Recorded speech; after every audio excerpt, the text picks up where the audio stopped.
or videos exist of the explosion.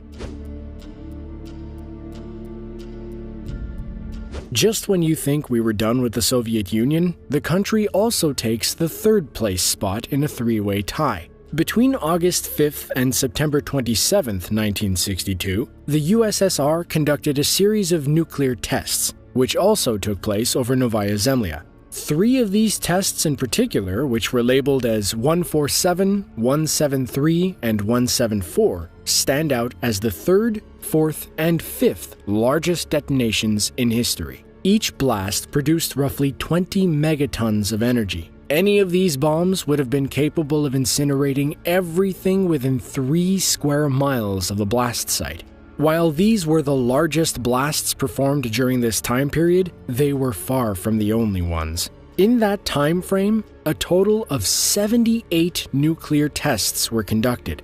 For example, Test 144 produced a yield of 2.4 kilotons.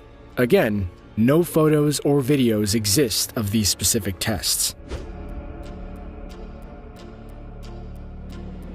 Believe it or not, the Soviet Union doesn't have a monopoly on massive nuclear detonations.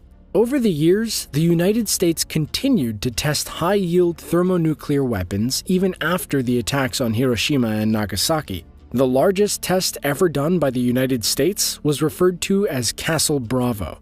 Throughout the 1950s, the United States conducted a series of tests at Bikini Atoll in the Marshall Islands. This particular bomb was detonated on March 1, 1954, and it's noteworthy for being the first lithium deuteride-fueled thermonuclear weapon. Its yield was 15 megatons, which was actually a lot larger than the military thought it would be. Here is some video footage showing the size of the blast.